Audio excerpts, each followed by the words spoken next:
क्या आपने कभी महसूस किया है कि आप जिंदगी के सबसे बड़े मोड़ पर खड़े हैं? जैसे कोई ऐसा फैसला लेना है जिसकी कोई सीधी राह नजर नहीं आती। दिमाग में सवालों की आंधी है। क्या सही है, क्या गलत? दिल दुविधा में है, मन उलझा हुआ है। ऐसी ही उलझन में एक महान योद्धा भी फंस गया था, अर्जुन। महाभारत के मैदान में लाखों सैनिकों के शोर के बीच अर्जुन अकेला पड़ गया, खुद की सोच से हार गया। और तब उसने क्या किया? आज हम उसी मोड़ की बात करेंगे जहां से श्रीमद्भगवत गीता की असली शुरुआत होती है। यही है द कॉल फॉर हेल्प, मदद मांगने की पुकार।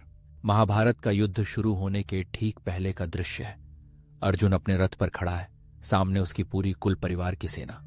कोई गुरु है, कोई दादा, कोई चचेरे भाई और कोई बचपन का दोस्त। अर्जुन के हाथ कांप रहे हैं, उसके तीर कमान से गिर जाते हैं, उसकी सांसें तेज हो जाती हैं, शरीर शिथिल पड़ जाता है। अर्जुन कहता है, मैं यह युद्ध नहीं कर सकता। मैं अपने ही लोगों को कैसे मारूं? मेरे लिए यह अधर्म है। उसकी आंखों में आंसू हैं, मन में भारीपन है। यह सिर्फ एक योद्धा की नहीं, हर इंसान की कहानी है जो कभी न कभी अपने जीवन के रणभूमि में उलझन में पड़ जाता है। समस्या सिर्फ बाहर नहीं, भीतर भी है। अर्जुन का संकट सिर्फ शत्रु को लेकर नहीं, बल्कि अपने भीतर के संघर्ष को लेकर है। उसे समझ नहीं आता कि इस युद्ध का अर्थ क्या है, उसका धर्म क्या है, उसकी जिम्मेदारी किस ओर है। जिंदगी में हम में से हर कोई अर्जुन की तरह कभी न कभी दोराहे पर खड़ा होता है, जब रास्ते बहुत हैं लेकिन सही राह पहचानना मुश्किल लगता है। इसी उलझन में अर्जुन एक बड़ा कदम उठाता है। वह अपने मित्र, सारथी और मार्गदर्शक श्री कृष्ण के सामने झुक जाता है।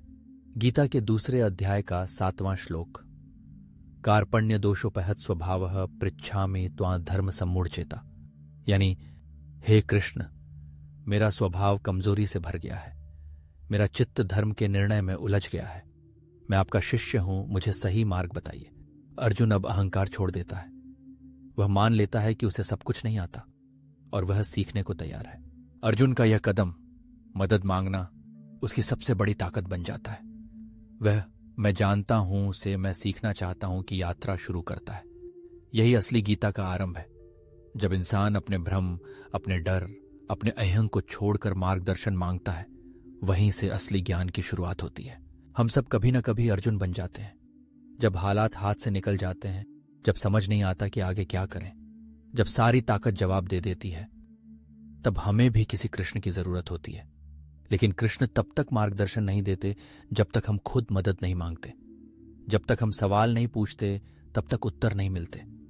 मदद मांगना कमजोरी नहीं, बल्कि सबसे बड़ी समझदारी है। ये मानना कि हर किसी को कभी न कभी किसी की जरूरत पड़ती है, यही असली विनम्रता है। अर्जुन ने महाभारत का युद्ध इसलिए नहीं जीता क्योंकि वह सबसे बड़ा धनुर्धर था, बल्कि इसलिए क्योंकि उसने समय पर मदद मांगी, उसने सही सवाल पूछे और उसने अपने गुरु की बात सुनी। जब आपको लगे कि आप उलझ गए हैं, रुक जाइए, अपने भीतर झांकिए और अपने अंदर के कृष्ण को सुनने की कोशिश कीजिए। शायद वहीं से आपके जीवन की गीता शुरू हो जाएगी। यही है गीता का पहला पाठ। ज्ञान वहीं से शुरू होता है जहां अहंकार समाप्त होता है। जब हम मान लेते हैं कि हमें सब कुछ नहीं आता, तभी सच्चा मार्गदर्शन मिलता है। इसलिए जब कभी जीवन के कठिन मोड़ पर खड़े हों, मदद मांगने से हिचकिचाइए मत। यही असली बुद्धिमानी है और यही है गीता की पहली सीख।